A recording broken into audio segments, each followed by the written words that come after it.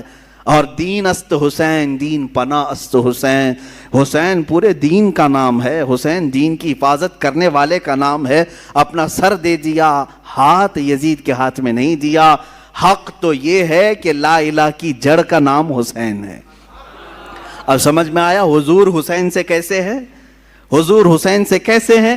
رسول پاک صلی اللہ علیہ وسلم کا دین حسین سے ہے. جو حسین پاک سے نفرت کیا، بغاوت کیا، وہ دین سے نکلنے والوں میں سے ہے، خارج ہونے والوں میں سے ہے، میرے آقا صلی اللہ علیہ وسلم کو ایذا دینے والوں میں سے ہے. میں ابھی چند دن قبل، ابھی اسی محرم سے قبل ایک بات سنا، کسی سعودی لقوہ مارے ہوئے آدمی کو یہ کہتے ہوئے سنا، ہاں ریالوں نے جس کا لقوہ مارا ہے، جس کے عقیدے پر، اگر یہ 2 شہزادوں کی لڑائی تھی کربلا کی، 2 شہزادوں کی لڑائی تھی، یعنی حضرت حسین حضرت علی کے شہزادے اور یزید حضرت امیر معاویہ کا شہزادہ، آپس میں 2 بڑے بڑے لوگوں کے بیٹوں کی لڑائیاں تھیں. اس بیوقوف کو معلوم کہاں ہے، کہاں کس کو شہزادہ کر رہا ہے، کس کو شہزادہ کہہ رہا ہے. ہاں حسین ابن علی رضی اللہ تعالیٰ یقیناً شہزادہ رسول ہیں، لیکن یزید کو شہزادہ کہا جائے گا؟ پلید ہے. جس کے نام کے ساتھ ہم پلید کا لفظ استعمال کرتے ہیں. یہ شہزادوں کی لڑائیاں نہیں تھی، حق و باطل کی لڑائی تھی، حق و باطل کی لڑائی تھی. اور نہ ہی 2 خاندانوں کی لڑائی تھی، اور نہ ہی یہ سیاست کا معاملہ تھا جیسے آج کچھ لوگ یہ بھی پیش کرنا چاہتے ہیں. جیسے پہلے یہ جوکر نائک کہتا تھا کہ یہ سیاست کا معاملہ تھا، یہ سیاسی معاملات تھے جس کی وجہ سے یہ لڑائیاں ہو گئی.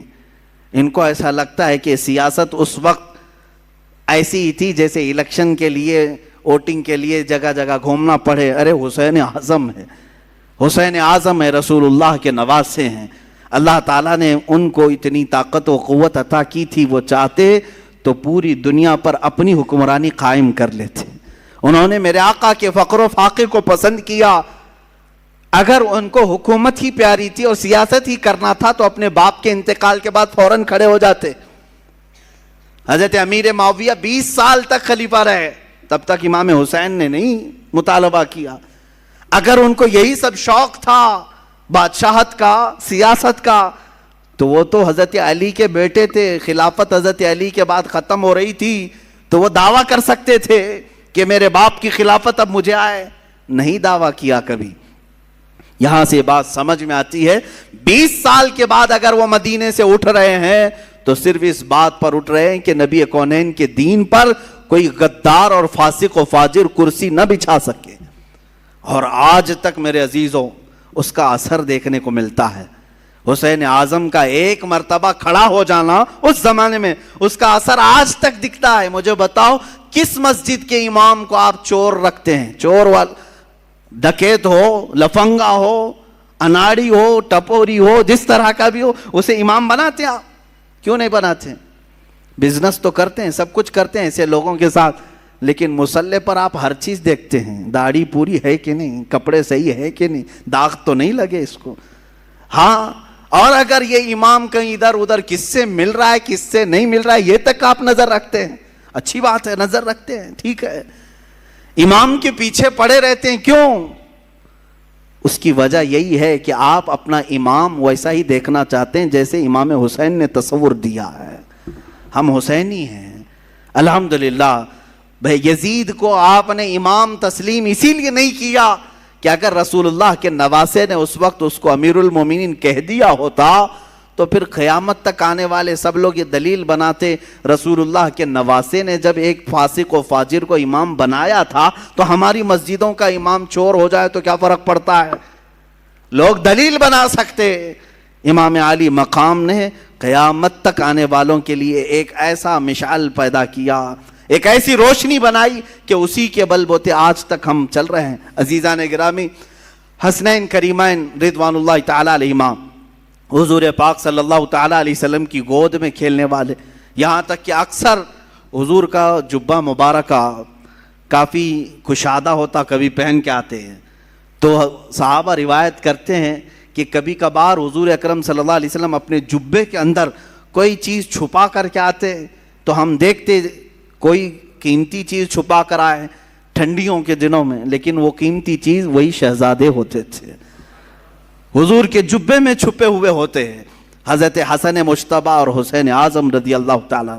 آپ اندازہ کریں صحابہ اکرام حضور صلی اللہ علیہ وسلم کی ایک جھلک دیکھنے کے لیے بے قرار رہتے, صحابہ حضور کے مہر نبوت کو دیکھنے کے لیے بے قرار رہتے, حضور اکرم صلی اللہ علیہ وسلم کے بوسے لینے کے لیے بے قرار رہتے. ان شہزادوں کی عظمت اور ان کی قسمت کو دیکھیں کہ ہمیشہ حضور کے جسم مبارکہ سے لگے ہوئے ہوتے تھے, یہاں تک کہ سجدے میں میرے آقا جائیں تو اس پر سوار بھی ہو جاتے تھے.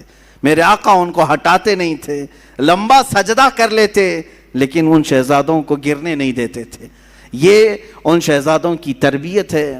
ایک دن حضرت فاطمہ بے قرار تھیں, بچے نظر نہیں آ رہے ہیں. حضور پاک صلی اللہ علیہ وسلم گھر میں آئے, پوچھا بچے کہاں ہیں؟ حضرت فاطمہ کہتی ہے میں کب سے ڈھونڈ رہی ہوں, بچے نہیں مل رہے, چھوٹے چھوٹے تھے. رسول پاک صلی اللہ تعالی علیہ وسلم ڈھونڈنے کے لیے بھیجے تو دیکھتے ہیں مدینے مسجد نبوی کے تھوڑا سا دور ایک درخت کے نیچے دونوں بچے بیٹھے ہوئے ہیں, کھیل رہے ہیں, لیکن جبرائیل امین دونوں پر سایہ کیے ہوئے ہیں. ہاں, فرشتے سایہ کیے ہوئے رہتے ہیں. اور یہی حسنین کریمین ہیں. حضور پاک صلی اللہ علیہ وسلم گھر میں ان کو خود کھلایا کرتے تھے. بچوں کے ساتھ اگر کھیلنا حضور کا ثابت ہے تو ان شہزادوں کے ساتھ ہے. کشتی لڑا رہے ہوتے حضور پاک صلی اللہ علیہ وسلم, حضرت حسن اور حسین کی کشتی لڑا رہے ہیں. ہوتا ہے گھروں میں دو بچوں کی کشتی لگاتے ہیں, تو حضور صلی اللہ علیہ وسلم کس کی سائیڈ لے رہے تھے؟ حضرت امام حسن کی سائیڈ لے رہے تھے. وہ بڑے تھے اور حضرت حسن کو کہتے تھے حسن تم حسین کو یہاں سے پکڑو، ادھر سے پکڑو، ادھر سے پکڑو، جیسے ہم بچوں کو کشتی لڑواتے ہیں۔ میرے آقا صلی اللہ علیہ وسلم جب اس طرح کا مقابلہ کروا رہے تھے، حضرت فاطمہ گھر میں سے کہتی ہیں ابا جان یہ کیسی بات ہے، آپ بڑے کی سائیڈ لے رہے ہیں، حسن بڑے ہیں آپ ان کی سائیڈ لے رہے ہیں، حسین چھوٹا ہے۔ حضور پاک فرماتے ہیں فاطمہ تم نہیں دیکھتی حسین کی طرف سے جبرائیل ہیں، جبرائیل ان سے کہہ رہے ہیں کہ حسن کو یہاں سے پکڑو، حسن کو یہاں سے پکڑو۔ اللہ اللہ، یہ شہزادے وہ ہیں جن میں سے ایک کو سید الانبیاء سپورٹ کر رہا ہے، دوسرے کو سید الملائکہ سپورٹ کر رہا ہے۔ اور وہ گھرانہ کیسا جس کے بارے میں امام زمن کہتے ہیں بے اجازت ان کے گھر میں جبرائیل آتے نہیں، قدر والے جانتے ہیں عز و شان اہل بیت، یہ رسول اللہ کے گھر والوں کی، اور ان کو کبھی ناراض کرنا میرے آقا کو ہرگز پسند نہیں تھا۔ حضور پاک صلی اللہ تعالیٰ علیہ وسلم کبھی ان دونوں بچوں کو ناراض ہونے نہیں دینا چاہتے۔ اس سے آپ اندازہ لگا سکتے ہیں کہ امام حسین جب پیدا ہوئے ہیں اسی وقت میرے آقا صلی اللہ علیہ وسلم کے گھر میں حضرت ابراہیم کی ولادت ہوئی تھی۔ حضور کے اپنے بیٹے بی بی ماریہ قبطیہ سے حضور کے بیٹے پیدا ہوئے، ان کی عمر 6 مہینے کی ہو گئی تھی، اور حضرت فاطمہ کے گھر میں امام حسین پیدا ہوئے۔ آگے پیچھے تھوڑی سی ایک وقت ایسا آیا کہ حضور اپنے بیٹے کو لے کر بیٹھے ہیں۔ بیٹا کتنا عزیز ہوتا ہے، بیٹا اپنا بیٹا، 2 بیٹے پہلے حضور کے انتقال کر چکے تھے، یہ تیسرے بیٹے تھے حضرت ابراہیم، اور حضرت فاطمہ کے بیٹے حسین دونوں کو چوم رہے تھے۔ جبرائیل آئے، کہا آقا اللہ تعالیٰ کی منشا یہ ہے کہ ان دونوں میں سے کسی ایک ہی کو آپ رکھ سکتے ہیں۔ اللہ اکبر، چنو تو کس کو چنو، ایک طرف بیٹا ہے اور ایک طرف نواسا ہے۔ میرے آقا صلی اللہ تعالیٰ علیہ وسلم نے دونوں کی طرف دیکھا اور جبرائیل سے کہا اے جبرائیل حسین کو میں منتخب کرتا ہوں، اپنے بیٹے کو جس پر وار دیا، رسول پاک صلی اللہ علیہ وسلم نے اپنے بیٹے کو جن پر قربان کیا، اس حسین اعظم کا ہم تذکرہ کرنے چلے ہیں۔ میرے آقا صلی اللہ تعالیٰ علیہ وسلم نے جن کا حد درجے خیال کیا، نمازوں میں، گھروں میں اور ہر جگہ، یہاں تک کہ اگر میرے آقا صلی اللہ علیہ وسلم کسی گھر دعوت میں گئے، کھانا وہاں پر رکھا گیا ہے تو پہلے کوئی چیز منگواتے اور آدھا اس میں سے کر کے کہتے لے جاؤ فاطمہ کے گھر دے آؤ، ان کے گھر میں فاقہ ہے۔ اپنے شہزادوں کا خیال فرماتے، اپنے نواسوں کا خیال فرماتے۔ عزیزان گرامی، یہی وہ اہل بیت ہیں جن کی شان میں قرآن کی کئی آیتیں نازل ہوئیں۔ وَيُطْعِمُونَ الطَّعَامَ عَلَى حُبِّهِ مِسْكِينًا وَيَتِيمًا وَأَسِيرًا، یہ آیت ہے سورہ دہر کی 29ویں پارے میں۔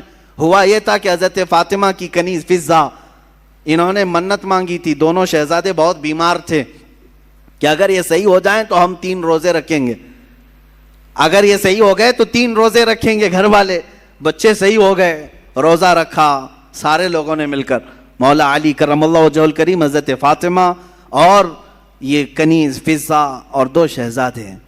حضرت علی کی کمائی 2 درہم کی تھی، باغیچے سے خدمت کے بعد 2 درہم لاتے جس سے اتنا آٹا آتا کہ 5 روٹیاں بن سکتی تھیں۔ یہ اہل بیت کا گھرانہ ہے۔ افطار میں روٹیاں بنی، شام کے وقت کسی فقیر نے آواز دی، ایک مسکین آیا، فقیر آیا، کہا میں نے سنا ہے کہ یہ رسول اللہ کے گھر والے ہیں، یہ اہل بیت ہیں، میں بہت بھوکا ہوں، مجھے کھلا دیا جائے۔ حضرت فاطمہ نے 5 روٹیاں اٹھا کر دی تھیں، پانی پی کر کے ان لوگوں نے افطار کیا، دوسرا بھی روزہ رکھا۔ دوسرے دن حضرت علی پھر آٹا لے آئے، 5 روٹیاں بنائیں۔ آج کے دن ایک یتیم بچہ آیا افطاری کے وقت میں، اس نے بھی وہی آواز اٹھائی، حضرت فاطمہ نے وہ 5 روٹیاں اٹھا کر اس یتیم کو کھلایا۔ آج پھر پانی سے افطار کیا، تیسرا روزہ تھا۔ تیسرے روزے کے دن حضرت علی خود محنت کر کے اتنے پیسے لے آئے کہ پھر 5 روٹیاں بنی۔ اس دن افطار کے لیے بیٹھے تو جیل سے چھوٹا وہ ایک قیدی آیا، کہا میں ہر گھر کو کھٹکھٹا لیا، مجھے کوئی نہیں کھلایا، میں نے سنا ہے کہ یہ اہل بیت ہیں، رسول اللہ کے گھر والے، یہاں سے واپس نہیں بھیجتے کسی کو۔ حضرت فاطمہ نے اس قیدی کو بھی 5 روٹیاں دی تھیں۔ تیسرا دن گزر گیا، پیٹ پیٹ سے لگ گیا، بھوک کی شدت ہے، بچے طاق میں بیٹھ گئے اور حضرت علی جھک گئے تھے۔ یہ شام کا وقت تھا، میرے آقا صلی اللہ تعالیٰ علیہ وسلم تشریف لائے، گھر میں آئے، پکارا کہاں ہیں؟ آواز کسی کی نہیں آ رہی تھی، سب ایک ایک کونوں میں بیٹھے ہوئے تھے. اللہ کے نبی صلی اللہ علیہ وسلم نے پکارا فاطمہ، وہ آئیں، پوچھا کیا ماجرا ہے، سنایا ایسے ایسے ہم نے منت مانگی تھی. منت مانگو تو روزے کی مانگو اے غلاموں، اہل بیت کے غلام. خالی دھاگا باندھنے اور تالا باندھنے کی نیت منتیں نہیں ہوتی. منت قرآن ختم کرنے کی بھی کرو، روزہ رکھنے کی بھی کرو، یہ اللہ کو راضی کرنے والی منتیں ہیں. بہرحال حضرت فاطمہ نے عرض کیا کہ ایسا ایسا حال ہوا ہے. اللہ کے نبی صلی اللہ تعالیٰ علیہ وسلم نے فرمایا ابھی ابھی مجھ پر آیت کریمہ نازل ہوئی. اللہ نے فرمایا وَيُطْعِمُونَ الطَّعَامَ عَلَى حُبِّهِ مِسْكِينًا وَيَتِيمًا وَأَسِيرًا. یہ وہ لوگ ہیں جو اللہ کی محبت میں کبھی مسکین کو کھلاتے ہیں، کبھی یتیم کو کھلاتے ہیں اور کبھی قیدی کو کھلاتے ہیں. آقا کونین صلی اللہ علیہ وسلم نے فرمایا بشارت ہو فاطمہ، تم امتحان میں کامیاب ہو گئی. نہ وہ مسکین تھا، نہ وہ یتیم تھا، نہ وہ قیدی تھا. ہر دن اللہ کا ایک فرشتہ آتا تھا جو اہل بیت کا امتحان لے رہا تھا کہ یہ کتنا عطا کر سکتے ہیں. تم امتحان میں کامیاب ہو گئے اور اس دن ان کے گھر میں جنت سے اللہ نے خوان نعمت اتارا. عزیزان گرامی، یہ اہل بیت کا گھرانہ ہے. ان کے پاس امتحان لیا بھی گیا تو وہ سب عطا کرتے رہے. ان کی شان ہی یہی ہے. الحمدللہ ہم نے بھی بہت سارے سادات اور مشائخ کو دیکھا ہے، وہ نوازنے والوں میں سے ہیں، عطا کرنے والوں میں سے ہیں. رسول پاک صلی اللہ تعالیٰ علیہ وسلم کی یہ صفات ان کے گھروں میں آج بھی پائی جاتی ہیں. اللہ ان کا سایہ ہمارے سروں پر دراز فرمائے. اب حالات کربلا کی طرف ہم چلتے ہیں میرے عزیزو. حالات ایسے کیا پیش آئے کہ یہ کربلا کا واقعہ رونما ہو گیا؟ حالات ایسے کیسے آ گئے کہ اتنا بڑا سانحہ ہو گیا؟ میں آپ کو بتاؤں کہ حالات حضرت امیر معاویہ کے انتقال کے بعد سے خراب ہو گئے، بہت خراب. حالانکہ اس سے پہلے ہی خراب ہو گئے تھے.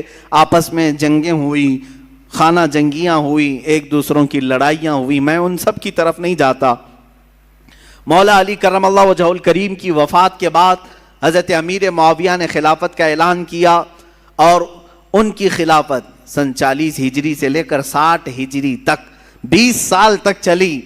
اور 20 سال تک دمشق سے حضرت امیر معاویہ رضی اللہ تعالیٰ عنہ نے خلافت قائم کی اور یہ چلتی رہی. اس دوران بہت سارے فتوحات بھی ہوئے، اسلامی سلطنتیں بڑھتی بھی رہیں. ان کا انتقال ہوا. اب جو معاملہ خراب ہوا وہ یہاں سے ہوا کہ حضرت امیر معاویہ کا بیٹا یزید تھا. وہ تھے صحابی رسول، حضور صلی اللہ علیہ وسلم کے سالے بھی لگتے ہیں رشتے میں. حضور کی زوجہ ہیں حضرت ام حبیبہ رضی اللہ تعالیٰ عنہ، جو حضرت امیر معاویہ کی سگی بہن ہے. اسی لیے حضرت امیر معاویہ کو امت کا ماموں بھی کہا جاتا ہے. وہ ام المومنین حضرت ام حبیبہ کے سگے بھائی ہیں. امیر معاویہ کا جو بیٹا تھا وہ ناہنجار تھا، وہ صحیح آدمی نہیں تھا، فاسق و فاجر تھا. ہاں یہ اور بات ہے کہ روایات یہ بتاتی ہیں کہ ان کی زندگی میں اس کا فسق و فجور ظاہر نہیں تھا. ان کی زندگی میں باپ جب تک تھے اس کی برائیاں، اس کی عیاشیاں ظاہر نہیں تھیں. جیسے ہی ان کا انتقال ہوا تخت پر یزید بیٹھا. یزید جیسے ہی خلافت قائم کر لیا دمشق میں اور ملک شام والوں نے سب بیعت کر لیا، یزید کو حاکم مان لیا، اس کو خلیفہ امیر المومنین تسلیم کر لیا. لیکن جو صحابہ تھے، بڑے صحابہ، انہیں معلوم تھا اس کے حالات خراب ہیں، یہ اچھا آدمی نہیں ہے. اس کا شراب پینا بھی ثابت تھا، اس کا نماز ترک کرنا بھی ثابت تھا، دن بھر اس کا بندروں سے اور جانوروں سے کھیلنا بھی ثابت تھا. یہ سب چیزیں جنہوں نے دیکھا ہے کیا اسے اپنا حاکم تسلیم کر لیں گے؟ یہ ہمارا زمانہ نہیں ہے جو ہم کسی پاگل کو بھی حاکم تسلیم کر لیتے ہیں. ہاں یہاں کسی ڈمرو بجانے والے کو بھی ہم بٹھا لیتے ہیں، گدھے کو بھی سر پہ بٹھا لیتے ہیں. یہ زمانہ نہیں تھا، وہ صحابہ کا زمانہ تھا، وہ تابعین کا زمانہ تھا. وہاں نماز ترک کرنے والے کو بھی حاکم نہیں بنایا جاتا. تو یہی معاملہ ہو گیا. یزید کی خلافت کا اعلان ہونے کے بعد صحابہ میں آپس میں یہ باتیں گردش کرنے لگ گئی کہ آخر اس کو کیسے تسلیم کیا جائے. اس وقت جو خلافت کے امیدوار تھے، جو اہل تھے، وہ اور بھی صحابہ تھے. جیسے مکہ مکرمہ میں حضرت عبداللہ بن زبیر رضی اللہ تعالیٰ، یہ حضرت زبیر کے بیٹے حضرت ابو بکر صدیق کے نواسے، حضرت اسما کے بیٹے حضرت عبداللہ، یہ مکہ میں تھے، وہ بھی خلافت کے اہل تھے۔ مدینہ طیبہ میں حضرت امام حسین رضی اللہ تعالیٰ عنہ تھے، اور حضرت عبداللہ ابن عمر بھی تھے، حضرت عبداللہ ابن عباس بھی تھے، حضرت عباس حضور کے چچا کے بیٹے، یہ بڑے صحابہ موجود تھے اس وقت۔ لیکن یزید نہ صحابی ہے، نہ حضور کی زندگی میں کبھی رہا ہے۔ حضور کی وفات کے 15 سال بعد تقریباً وہ پیدا ہوا ہے، 25 ہجری میں۔ اس کو جب خلیفہ بنایا گیا تو ظاہر سی بات ہے معاملات خراب ہو گئے۔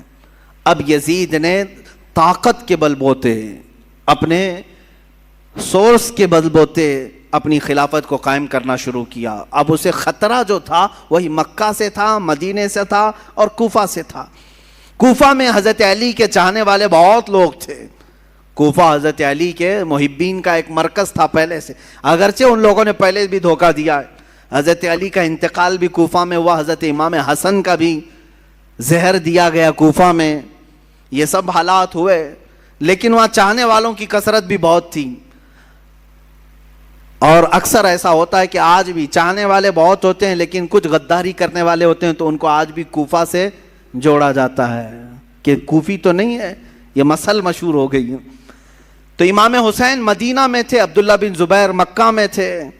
یہ ان جگہوں پر سے خطرہ لاحق تھا کس کو؟ یزید کو، کہ اگر یہ لوگ بغاوت کر گئے، یہ لوگ اگر میری خلافت کو تسلیم نہیں کیے تو ایک بہت بڑا طبقہ مسلمانوں کا ان کی طرف چلا جائے گا، اور پھر میری خلافت کو قائم کرنا بہت مشکل ہو جائے گا۔ اور اس کے جتنے مشیر تھے وہ سب کے سب عیاش قسم کے تھے۔ ایک بات یاد رکھیں، کبھی حاکم ڈینجر بنتا ہے تو اس کے مشیروں کی وجہ سے۔ مشورے دینے والے اگر بہت خطرناک ہوں تو حاکم بھی بہت خطرناک بن جاتا ہے، ایسے اکثر ہوا ہے۔ تو یزید کے جو مشیر تھے وہ سب ظالم تھے، مشورے بہت بھیانک قسم کے دیتے تھے۔ ان کے مشوروں کی وجہ سے ہی تو کربلا ہو گیا۔ یزید فوج کی فوج بھیجتا رہا۔ حسین اعظم اس وقت تک مدینہ طیبہ میں تھے، سیدنا امام علی مقام مدینہ طیبہ میں تھے، ان کا گھر مدینہ میں تھا، اہل بیت خاندان سب مدینہ میں رہ رہے تھے۔ اب یزید نے اپنا گورنر وہاں پر مدینہ طیبہ میں مقرر کیا، اور سب سے پہلے بیعت لینے کے لیے مدینہ بھیجا، اور وہاں کے گورنر سے کہا حسین کو بلاؤ، عبداللہ بن عمر کو بلاؤ، اور جو مدینہ میں بڑے صحابہ ہیں ان کو بلاؤ، اور ان سے میری بیعت لے لو، اور کہو کہ یزید امیر المومنین ہے، خلیفۃ المسلمین ہے۔ گورنر کو جیسے ہی آرڈر آیا ان تینوں کو بلایا اس میں امام حسین بھی تھے۔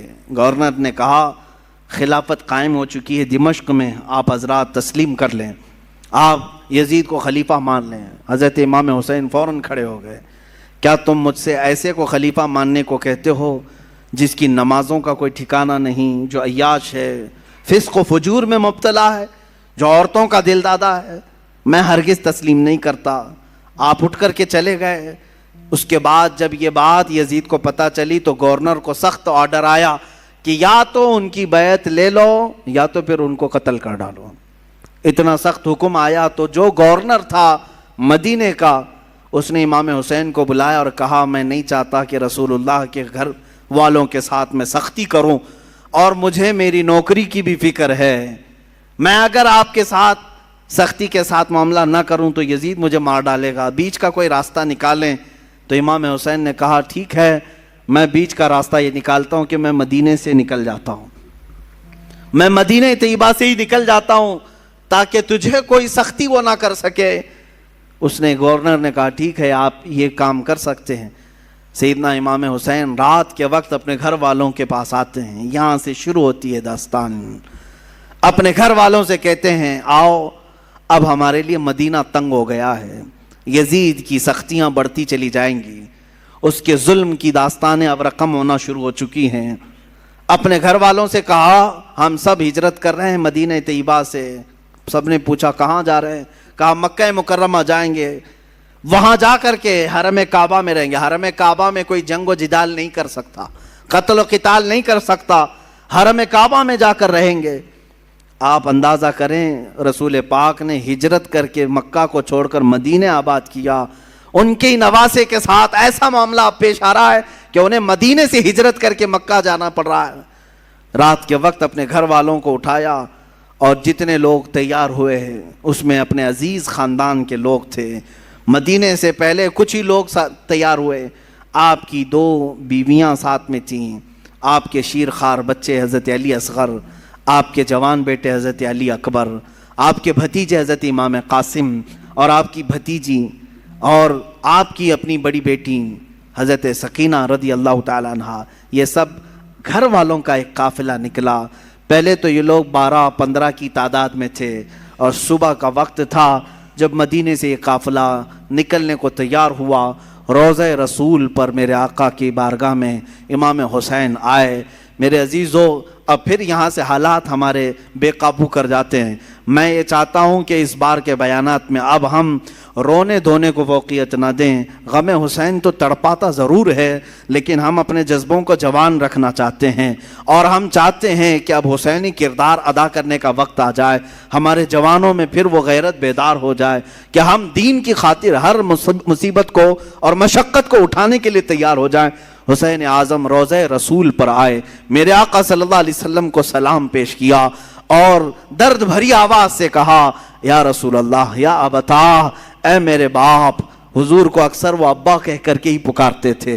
میرے آقا کی بارگاہ میں پکار کر کے کہا, آپ کے مدینے سے مجھے نکلنا پڑ رہا ہے, میرے لیے مدینہ تنگ کر دیا گیا, میرے چھوٹے بچے لے کر کے میں روانہ ہو رہا ہوں. یہ کیفیت تو میرے آقا ہی جانے. قبر اطہر سے اس حسین کو رخصت ہوتا ہوا دیکھ کر میرے آقا پر کیا گزر رہی ہوگی, جس کے گردن کو میرے آقا نے بوسے لیے, جس کو سونگھا کرتے تھے, جس کو دوش پر بٹھایا کرتے تھے, جس کو سجدوں پر اپنی پشت پر بٹھایا کرتے.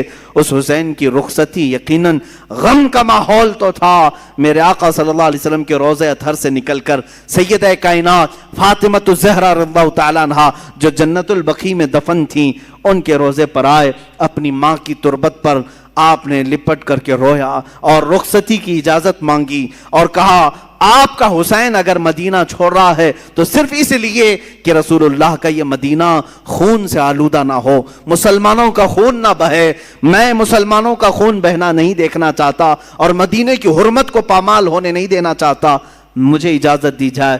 حسین اعظم نے اپنی ماں سے اجازت لی, اپنے چھوٹے بچوں کا ایک قافلہ لے کر نکل پڑے. میرے عزیزو, گھر والوں کا قافلہ جب مدینہ چھوڑ رہا ہے کیا کیفیت ہوتی ہے. ہم جیسے نکمے, ہم جیسے گنہگار صرف 7 دن یا 8 دن کے لیے عمرے پر مدینے جاتے ہیں تو چھوڑنے کا دل نہیں چاہتا. مدینے سے رخصت ہوتے ہیں تو آنسوؤں کی قطاریں لگ جاتی ہیں. کبھی ہم روزے کو دیکھتے ہیں, کبھی ہم بس میں آگے کا سفر دیکھ رہے ہوتے ہیں. مدینے کی سرحدیں نکلنے تک دل بار بار ہچکولے کھاتا رہتا ہے کہ مدینہ چھوٹ رہا ہے, مدینہ چھوٹ رہا ہے. ہم تو تمنا یہ لے کر کے جاتے ہیں کہ کاش مدینے میں موت آ جائے, میرے آقا کے قدموں میں دفن ہونا نصیب ہو جائے. لیکن جب رخصتی کا وقت آتا ہے, پوچھو حاجیوں سے کیا کیفیت ہوتی ہے, عمرہ کرنے والوں سے پوچھو. مدینے سے جب رخصت ہو کر کے آتے ہیں, میں نے خود دیکھا ہے حاجی کبھی کھمبوں کو پکڑ رو رہے ہوتے ہیں, کبھی دروازوں کو پکڑ کر, کبھی چمٹ کر کے اور بوسے دے کر کے رخصتی لے رہے ہوتے ہیں. حسین اعظم کا کیا حال ہوگا جن کا بچپنا اس مدینے میں گزرا ہے, جنہوں نے رسول اللہ کو نمازیں پڑھاتے وہاں دیکھا ہے, میرے آقا کو اللہ کی قرآن کی آیتیں سناتا ہوا انہوں نے وہاں دیکھا ہے, حدیثیں میرے آقا کی انہوں نے سنی ہیں, جن کا کھیلنا کودنا اس مدینہ طیبہ میں گزرا ہے جہاں میرے آقا صلی اللہ علیہ وسلم ان کے گھر آیا کرتے, جبرائیل ان کے گھر اترا کرتے. یہ ساری یادیں چھوڑ کر کے حسین اعظم ہجرت کر رہے تھے. میرے عزیزو, ہجرت معمولی چیز نہیں ہے, یہ الفاظ میں بیان بھی نہیں ہو سکتی. آپ اپنے گھر بیٹھے ہیں, اللہ آپ کے گھروں کو سلامت رکھے. میں جانتا ہوں گھر کو چھوڑنے کی کیفیت کیا ہوتی ہے. ہم جب اپنے گھر چھوڑ کر دوسری جگہ خدمت اسلام کے لیے بھی جا رہے ہوتے ہیں, مجھے یاد ہے وہ بات جب پڑھنے کے لیے ہم بچپن میں مدرسے جا رہے ہوتے تو پورا سفر ٹرین میں روتے ہوئے جاتے تھے. کبھی ماں کی شکل سامنے آتی, کبھی باپ کی شکل, کبھی دوست یاد آتے, کبھی بھائی یاد آتے. ہم جانے کے 1 مہینے تک وہاں روتے رہتے تھے. ہمیں معلوم ہے گھر کو چھوڑنے کی کیفیت کیا ہوتی ہے, اور وہ حسین اعظم اپنے اس مدینہ رسول کو چھوڑ کر جا رہے تھے جہاں ان کی ہزاروں یادیں تھیں, جہاں ان کی ہزاروں یادیں میرے آقا سے وابستہ تھیں. حسین اعظم کی ہجرت پر لاکھوں سلام. انہوں نے اگر ہجرت کیا بھی ہے تو دین مصطفیٰ کے لیے کیا ہے. اے جوانوں تم سب اس بات کو یاد رکھ لینا, اگر مصطفیٰ کے دین پر کبھی آنچ آئے, اگر وطن چھوڑنا پڑے, ہجرت کرنا پڑے, تو ہجرت کو بھی ہم برداشت کر سکیں, اس لیے کہ صرف اور صرف دین کے لیے جس نے ہجرت کیا. وَمَنْ يُهَاجِرْ فِي سَبِيلِ اللَّهِ, اللہ قرآن میں فرماتا ہے جو اللہ کی راہ میں ہجرت کیا, اگر بیچ راستے بھی اس کی موت آ جائے, اللہ اس کا اجر تیار کر رکھا ہے. ہجرت کا بڑا اجر و ثواب بھی ہے. میرے عزیزو, دین مصطفیٰ کے لیے یہ اٹھایا حسین اعظم نے سارا کشٹ, ساری مصیبتیں, ساری مشقتیں. یہاں سے نکل کر کے مکہ مکرمہ کا سفر کیا. مکہ مکرمہ جب پہنچے, امام عالی مقام, یہ شعبان کا مہینہ تھا اور شعبان کے بعد ٹھیک رمضان آنے والا تھا. مکہ والوں نے استقبال کیا اور اچھے سے سارے لوگ ملنے جلنے لگے اور کہا اچھا کیا آپ نے یہاں تشریف لائے, امن و امان کے ساتھ رہیں. یہاں تک تو معاملہ سب ٹھیک ہی تھا. امام حسین اگر مکہ ہی میں رہ جاتے, وہیں پر طواف کعبہ, حرم کعبہ میں مقیم رہتے تو کچھ ہونا نہ تھا. لیکن کیا کریں, قدرت کا لکھا ہوا وہ غالب آ کر رہے گا. ان کی شہادت اچانک نہیں ہوئی ہے میرے عزیزو. حسین اعظم کی شہادت ان کے بچپن میں ہی مشہور ہو گئی تھی. حضور اکرم صلی اللہ علیہ وسلم حضرت ام سلمہ اپنی زوجہ کے پاس ایک شیشی میں تھوڑی سی مٹی لا کر کے دیتے ہیں اور کہتے ہیں اے ام سلمہ, جبرائیل میرے پاس آئے تھے اور انہوں نے کہا یا رسول اللہ, آپ کی امت آپ کے اس نواسے کو ایک جگہ پر قتل کر دے گی اور خون بہا دے گی. میں رونے لگا تو جبرائیل اس جگہ کی مٹی بھی لا کر مجھے دے گئے. ام سلمہ کہتی ہیں میرے آقا نے وہ مٹی مجھے دی اور کہا جس دن یہ مٹی سرخ ہو جائے سمجھ لینا اے ام سلمہ میرا بیٹا شہید ہو گیا, میرا نواسہ شہید ہو گیا. یہ کب میرے آقا نے بشارت دی تھی؟ جب حسین اعظم کی عمر ابھی 5 سال کی تھی. 5 سال کی عمر میں ہی ان کی شہادت کی خبر مشہور ہو چکی تھی. پھر بھی لوگ کہتے ہیں حضور کو پیٹھ پیچھے کا علم نہیں تھا جو اپنے نواسے کی 50 سال بعد ہونے والی شہادت کی خبر دے رہے ہوں. میرے آقا صلی اللہ علیہ وسلم غیب دان نبی ہیں. آقا کونین صلی اللہ علیہ وسلم نے فرمایا تھا اور قدرت کا لکھا غالبانہ تھا. رمضان کا مہینہ چل رہا تھا. بیچ رمضان میں کوفہ والوں نے خط لکھنا شروع کیا. یہ کوفہ شہر ہے کیا؟ یہ سارا ماجرا یہ کوفہ میں آ کر کے اٹکتا ہے. کوفہ والے ایک ایسا شہر ہے جس کو تقریباً 14 یا 16 ہجری میں بسایا گیا تھا, اور ان لوگوں کی فطرت میں اس طرح عیب نکالنا یا فوراً کسی کا ساتھ چھوڑ دینا یہ دغا بازی پہلے سے رہی اور شاید آج تک بھی ہوگی, آج تک بھی رہی ہو. کوفی لوگ اس طرح کی دغا بازیاں کرتے رہے, لیکن وہ شیعان علی میں سے تھے, حضرت علی کی محبت کا دعویٰ کرتے تھے.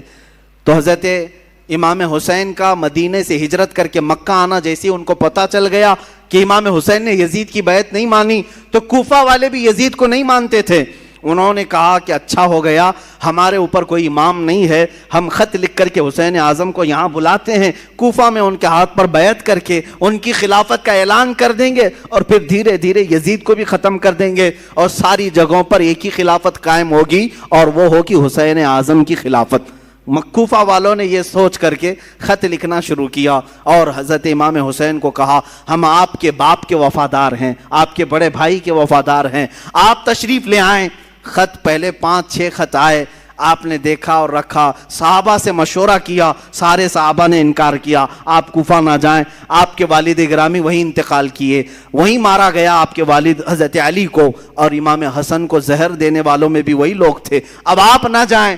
تو مشورہ ایسی ہی ہوتا رہا, ٹلتا رہا, خط پہ خط آتے رہے. ایک وقت ایسا آیا کہ 56 خط ایک ساتھ آئے, بعض روایات میں کئی 100 خط آئے جس میں سب مہریں تھیں, سائن تھی, دستخط تھے, اور اس میں اخیر میں یہ خط آ گیا اے حسین اعظم اگر آپ نہیں آتے اور قیامت کے دن ہم سے سوال ہو گیا کہ تم نے یزید جیسے فاسق و فاجر کی بیعت کیوں کی, تو ہم کوفہ والے کہیں گے اے اللہ ہم نے رسول اللہ کے نواسے کو بلایا تھا وہ نہیں آئے اس لیے ہم نے یزید کی بیعت مان لی. حسین اعظم کو یہ بات بہت لگ گئی, کہا ان لوگوں نے تو ایسی بات رکھ دی ہے, قیامت کے دن اگر مولا مجھ سے سوال کر لے کہ حسین تم اہل تھے خلافت کے اور لوگ بلا بھی رہے تھے, تم نے ان کو یزید جیسے فاسق و فاجر کے حوالے چھوڑ کر مکہ میں امن و امان کیوں لے لیا, تمہیں جانا چاہیے تھا. میں کیا جواب دوں گا اللہ کی بارگاہ میں؟ تو حضرت حسین سارے لوگوں کے مشوروں کو رکھتے ہوئے خود اٹھ جاتے ہیں. یہ رمضان بھی ختم ہوا, حج کا موسم قریب آ چکا تھا. امام حسین رضی اللہ تعالیٰ عنہ نے کہا نہیں اب میں کوفہ جاتا ہوں. پھر بعد میں اصرار ہوا, منع ہوتا رہا. پھر صحابہ کی ایک رائے بیچ میں نکل آئی. حضرت عبداللہ ابن عمر, حضرت عبداللہ ابن زبیر رضی اللہ تعالیٰ عنہما نے کہا ایسا کریں, آپ کے جو معتمد ہیں, جو بہت خاص ہیں, ان کو آپ بھیجیں, اور اگر وہ آپ کو کہہ دیں کہ یہاں حالات ٹھیک ہے تو آپ چلے جائیں. تو امام حسین نے اپنے بھائی حضرت امام مسلم بن عقیل رضی اللہ تعالیٰ, جو آپ کے چچیرے بھائی تھے, حضرت امام حسین کے چچیرے بھائی تھے, بڑے معتمد تھے, سفر میں ہمیشہ ساتھ رہتے. اچھا یہ بھی میں بتاؤں, امام حسین جب مکہ آئے تو الگ الگ علاقوں سے سب ہجرت کر کے اس قافلے میں شامل ہو گئے تھے. تب جا کر کے یہ قافلہ 82 لوگوں کا ہو گیا تھا. جو 82 کی تعداد آپ سنتے ہیں, یہ دھیرے دھیرے بیچ بیچ میں ملتے آئے. تو امام حسین نے حضرت امام مسلم کو بھیجا کہ آپ جائیں کوفہ اور وہاں جا کر کے آپ خط لکھیں, اگر حالات صحیح ہوں گے تو میں اپنے قافلے کو لے کر کوفہ آ جاؤں گا. امام مسلم نکلے, اور جب وہ راستے میں گئے تو کچھ لوگوں سے راستہ پوچھتے ہوئے کوفہ تک پہنچے. میں بہت مختصر سے حالات بیان کر رہا ہوں میرے عزیزو. امام مسلم جب کوفہ آئے تو کوفہ والوں نے بہت شاندار استقبال کیا, بڑا شاندار استقبال کیا, اور اس کے بعد آپ کو گورنر ہاؤس میں لے گئے. وہاں جانے کے بعد نعمان بن بشیر نام سے جو وہاں گورنر تھے ان کو ہٹایا گیا. امام مسلم بن عقیل کے ہاتھ میں 12,000 کوفیوں نے بیعت کیا.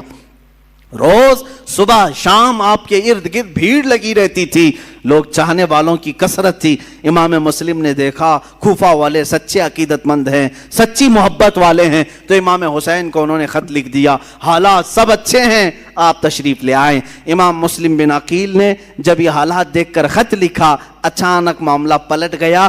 کیسے؟ یزید کو خبر دی گئی کہ امام مسلم وہاں کوفہ پہنچے ہیں حسین کی طرف سے وکیل بن کر, اور بیعت لے رہے ہیں تمہارے خلاف وہ خلافت کا اعلان کرنے والے ہیں. یزید نے پوچھا کیا کیا جائے؟ کہا گیا, اس سے مشورہ دینے والوں نے کہا نعمان بن بشیر جو وہاں کے گورنر ہیں وہ نرم دل ہیں, یا تو پھر وہ خود ہی یہ کام کرا رہے ہوں گے, ان کو ہٹاؤ, ایک سخت قسم کے آدمی کو وہاں بھیجو. پوچھا گیا کون ہو سکتا ہے ایسا سخت آدمی؟ تو سارے لوگوں نے عبید اللہ ابن زیاد کا نام لیا, جو ایک زانیہ کا بیٹا تھا اور بڑا ہی سخت قسم کا آدمی تھا, رحم نام کی کوئی چیز ہی نہیں تھی. ابن زیاد یہ بصرہ میں رہتا تھا. یزید نے اس کو گورنر بنا کر کوفہ بھیجا. وہ چوری سے کوفہ میں آیا, گورنر ہاؤس میں داخل ہو گیا. رات کے وقت آیا, کوفہ والوں کو معلوم نہیں ہوا. اچانک آتے ہی اس نے گورنر ہاؤس پر کھڑے ہو کر اعلان کیا میں خلیفۃ المسلمین یزید کی طرف سے گورنر بن کر کے آیا ہوں, نعمان بن بشیر بھی نہیں, مسلم بن عقیل بھی نہیں, اب تم سب کے سب یزید کی بیعت کرو. سب لوگ بھڑک گئے, بپھر گئے, سب گورنر ہاؤس کا احاطہ کیے. لیکن یہ چالاک عیار آدمی نے کوفہ کے معزز خاندانوں میں سے کچھ لوگوں کو گرفتار کر کے اپنے گورنر ہاؤس میں بند کیا تھا, اور 10-12 لوگ ایسے تھے جن کو قید کر کے رکھا تھا. امام مسلم کے ساتھ 10,000 لوگ آئے, گورنر ہاؤس کے اطراف گھیرا کیا.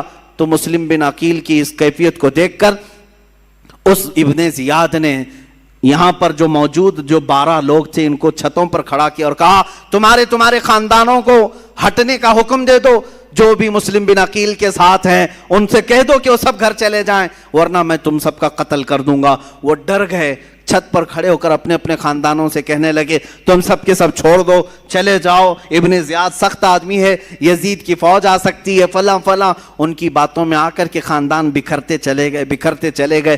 امام مسلم بن عقیل کا ساتھ چھوڑنے لگے.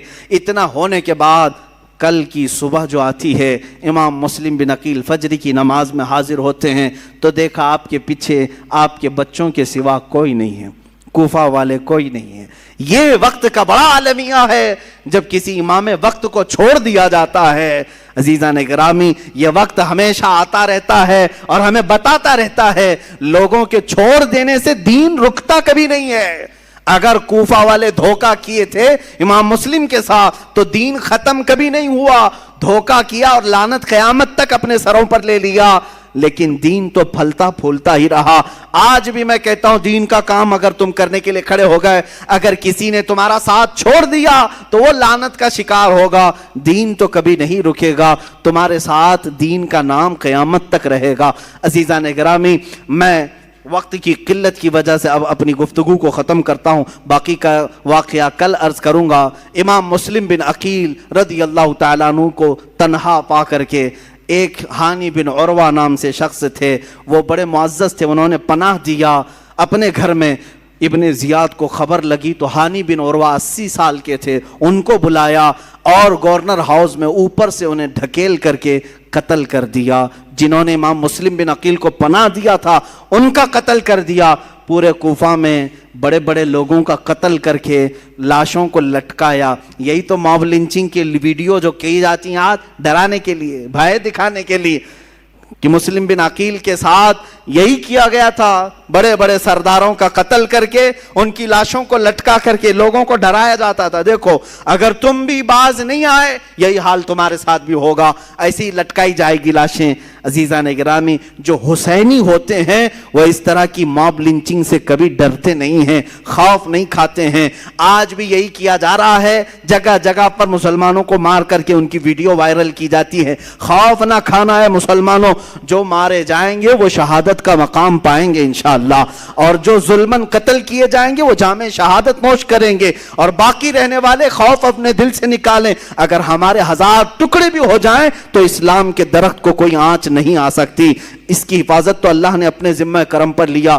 وہ وقت بھی آیا جب امام مسلم بن عقیل کو گرفتار کر کے ابن زیاد نے گورنر ہاؤس میں قتل کر دیا. انا للہ و انا الیہ راجعون. میں واقعے کو بہت مختصر سے عرض کر رہا ہوں. دوسرے دن آپ کی شہادت کے بعد جو کوفہ کے حالات ہوئے وہ بہت خطرناک حالات, سب ابن زیاد کے ہو گئے, سب یزید کے ہو گئے. پھر امام حسین کو خبر دینے والا کوئی نہیں تھا. وہ مظلوم امام, وہ میرے آقا کا سبط, وہ رسول اللہ کے نواسے, ان کو پتہ نہیں چلا. لیکن آپ سفر کے لیے نکل پڑے, پہلا خط پا کر کے ہی وہ کوفہ کے لیے نکل پڑے تھے, اور بیچ راستے میں ہی وہ کربلا کا میدان آتا ہے. انشاءاللہ فرمائے ان کی قربانیوں کے صدقے مولا ہم سب کے جذبوں کو جوان فرمائے. مولا ہمارے اندر سے بزدلیوں کو دور کرے. اللہ تعالی ہمارے بازوؤں میں قوت حیدری عطا فرمائے, حسین اعظم کی شجاعت عطا فرمائے, حسن مجتبی کی اللہ تعالی ہمیں سیادت عطا فرمائے. اے رب ذوالجلال, کربلا سننے والے جتنے ہیں ان سب کو مولا کربلا کے صدقے تمام آفات و بلیات سے محفوظ فرما دے. ہمارے گھروں کو ہر طرح کی آفات و بلیات سے محفوظ فرما. وصلی اللہ تعالی علی خیر خلقہ محمد وآلہ واصحابہ اجمعین, وآخر دعوانا الحمد للہ رب العالمین.